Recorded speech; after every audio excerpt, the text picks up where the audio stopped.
To be here. Thank you, Jorge, for the introduction. My name is Andy Stump, as Jorge mentioned, and I work for Rockwell Automation. And what I want to share with you today is a little bit about what's happening in manufacturing, what's happening in the market. And what's happening in the market for manufacturing is driven by all of you and by me. We're consumers. Everything we use in our daily lives has something to do with manufacturing.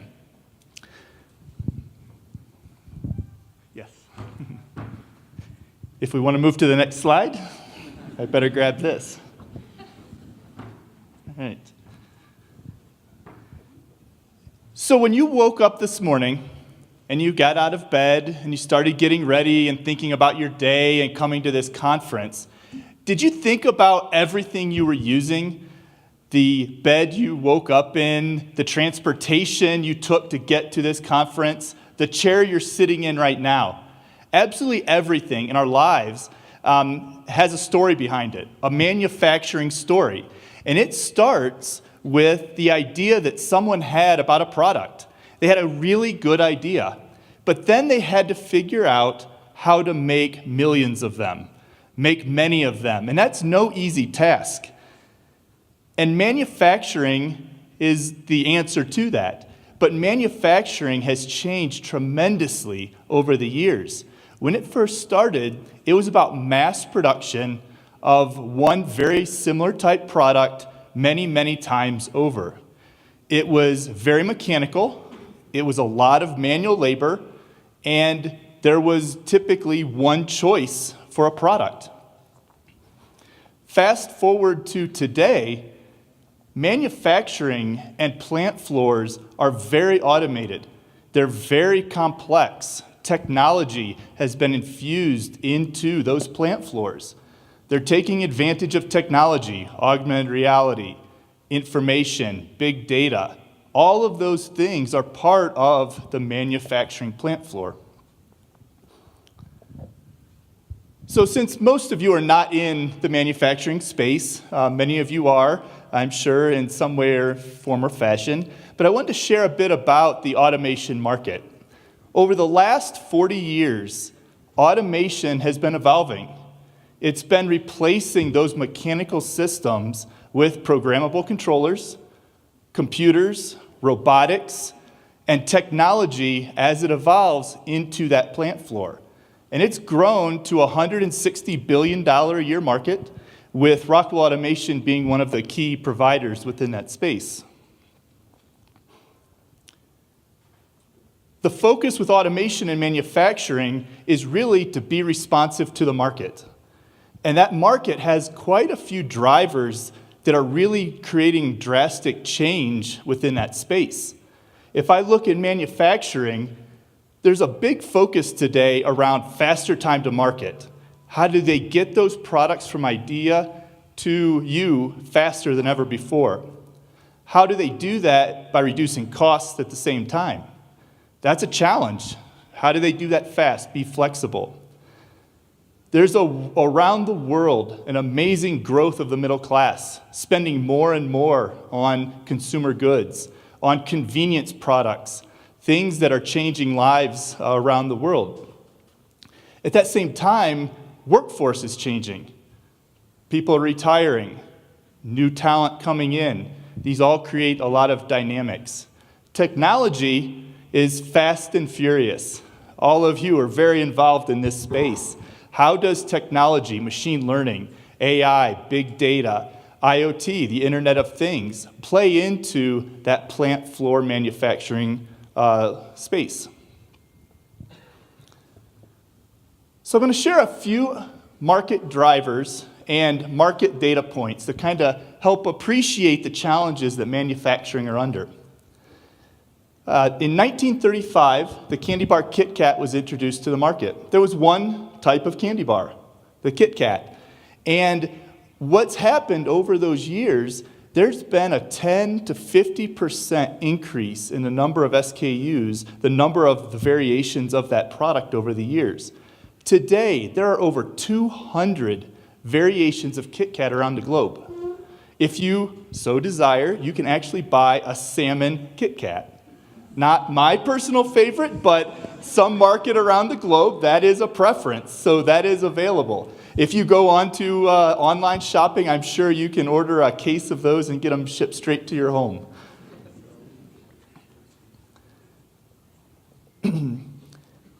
Those demands are driven by consumers, and the consumer is constantly giving input to what type of variation on those products they want. I was doing some research, and in Colombia, there are 13,000 Twitter followers of Kit Kat. I found that interesting, that 13,000 people really care about that candy bar and are giving, input. Maybe there's going to be the 201st variation from the Colombian market, yet to be seen. But that time to market is important, because when you decide that you want a new flavor and consumers give that influence, they better get that to the store quickly, because if they don't, someone else will.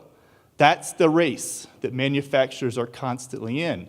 How do you go from idea to the floor to the showroom as fast as you can? In the pharmaceutical space, we're seeing an amazing evolution towards a batch size of 1.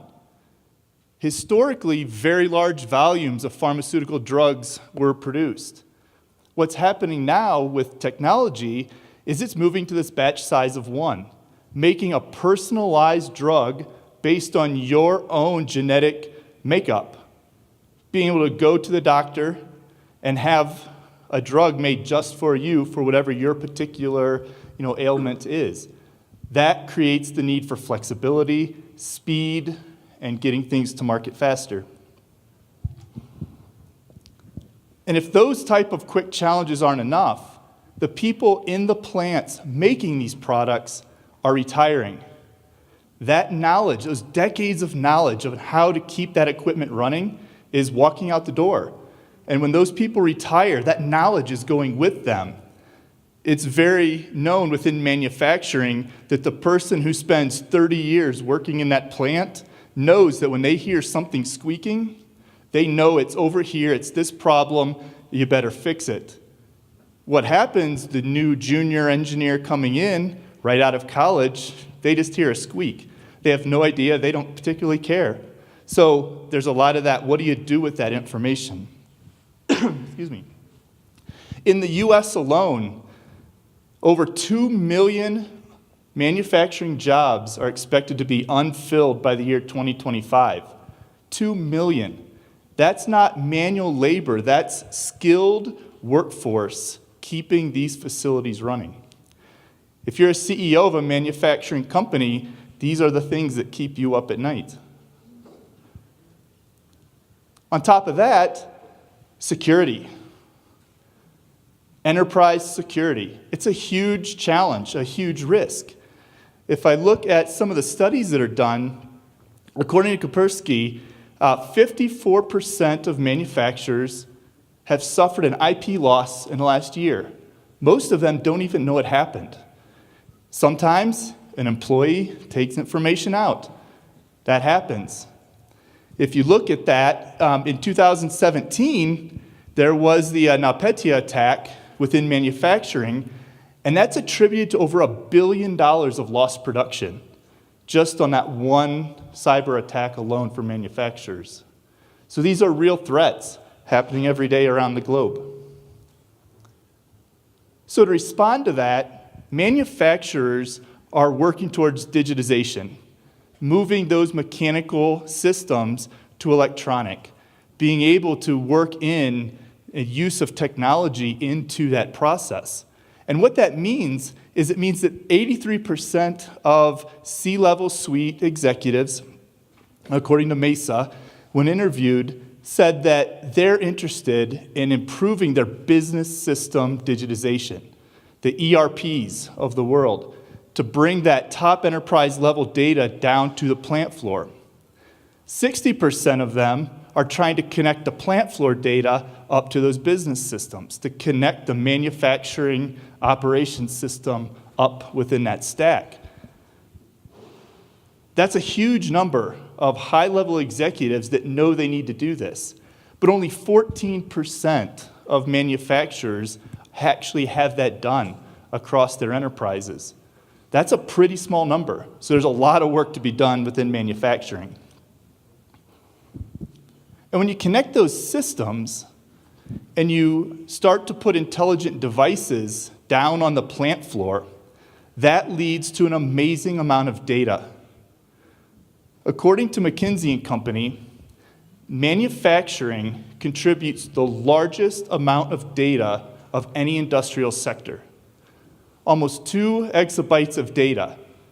That's 2 billion gigabytes of data coming off the plant floor within that particular manufacturing process. Most of that data, just nothing happens with it. Nobody uses it. It's there for some basic reporting, maybe some compliance and tracking, but all of that data, big data, is there to do something with if you have the right people, the right processes, the right solutions to solve that. So in this digital transformation, with the Internet of Things and all of these intelligent devices, software, big data happening on the plant floor, 62% of executives are focused around using the data they have for predictive analytics. Now, predictive analytics, all that's really there to do is predict when something might fail, to keep that plant running. Today, it's mostly responsive. Something breaks, maintenance fixes it. With predictive analytics, they want to know so they can do maintenance before it happens to keep it running. That's where the focus is at today. It's the shortest term win. But 53% feel that there's a lot you can do with this unstructured data. That 2 exabytes of data that's happening in the manufacturing floor, what do you do with it? How do you use it to improve that operation? And that's where we talked about this ERP connection, the manufacturing system connection. That spawned a wave in manufacturing that many times gets referred to as the IT-OT convergence. It's the business system being connected to the plant floor. But those are typically separate systems, an IT-managed infrastructure on the top and a manufacturing, engineering plant floor on the bottom. It's very transactional at the top, very real-time control on the bottom. But there's a lot of data going on there. So let's look at this in a real practical sense on a plant floor. What does that mean? Talked a lot about this data, a lot of the things that are going on. So what does a smart factory and smart operation, the factory of the future, look like? Simple questions. How is my plant running? Traditionally, that might have been, yes, my plant is running.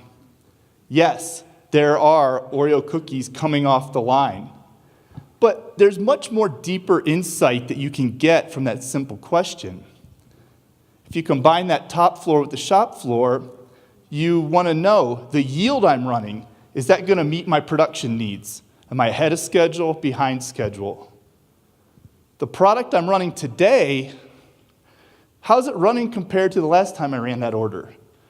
When I was running this yesterday, I think I was going a little bit faster. Is that because I have different product, different ingredients? Is the weather outside different? There's a lot of factors that weigh into understanding why you may or may not be running better than you were the day before. Those are all insightful things that can lead to better production. So why should you care? Why does Rockwell care? These are great statistics, a lot of good data on manufacturing, but why does it matter to all of you? According to Accenture, 84% of executives, the people running large Fortune global companies, feel that IoT, information, plant floor devices, intelligent devices, can drive new business revenue for them. That it can lead to not just building more of what they make, but actually getting revenue from that, finding a way to monetize and use that for additional things, new streams of income. 87% believe it's going to lead to long-term job growth. It's not about replacing manual labor. It's about replacing some of those jobs with a higher skilled job, new jobs, new capabilities within those facilities. And most of them are looking for products, technology application. They don't know how to do it. 38% feel that they fully appreciate this. That's not very many people. That's not a large number. So they need help. They need a lot of help from technologists, from new product development, from innovators to bring that into the market. That's why it matters. There is a lot of opportunity. In fact, according to McKinsey & Company, they predict that by 2025, there will be over $4.5 trillion of economic impact from being able to operate a factory of the future more effectively. That means that that's a lot of return on investment available for new products, new services, new capabilities within that space. It's a prime opportunity for innovation. That innovation, these CEOs, these leaders of manufacturing, they're looking for better visibility. They want to run those plants more effective. They want better collaboration between the people that they have. They want to have more efficient operation. They want to reduce costs. They want to bring those products to the market faster than they ever have before. And that's where factories of the future really bring this connected enterprise to life. It's about connecting systems and data. And that's where Rockwell Automation has placed a very large focus in our corporate objectives, is around bringing that enterprise to life, connecting those systems, being able to apply technologies and services to solve that problem for these manufacturers. The way Rockwell does that is we leverage technology. We've built up a high-performance architecture, leveraging software, services, intelligent motor control to deliver integrated control and information for these manufacturers. But we're not alone in doing that. There are an amazing amount of partners in the ecosystem, software companies, innovative companies, services to help extend that infrastructure. We're putting that infrastructure in place. What people do with that data, how you analyze it, the value you add, are all prime opportunities to build that factory of the future. And that's why it's not just about that architecture alone. It's not just about the automation vendors building those facilities, putting that control in. It's about people who understand the manufacturing process, that understand how to apply analytics, how to apply big data, things that are happening in other industries around the globe. How do you apply those to manufacturing? Apply machine learning, artificial intelligence, big data and analytics are all part of that. But the unique thing about manufacturing is not typically known from a technology standpoint. So those that simplify those solutions for manufacturing to bring very sophisticated technology down to the plant floor and make it easy for a maintenance staff to use, to make it easy for an operations staff, that's who wins. That's who drives that value. Those are the technologists, those are the companies that are going to reap the benefits from that $4.5 trillion of economic opportunity. So that's what I leave you with today, is that there's a lot of opportunity there. If you're a technologist, you're a software developer, you're a company in the tech space, opportunity is ripe to help these manufacturers build a factory of the future, help them get those products to market faster, to help them lower the cost of that manufacturing, to help them keep the equipment they have run a little bit better, keep it running longer, and at the same time, do it securely.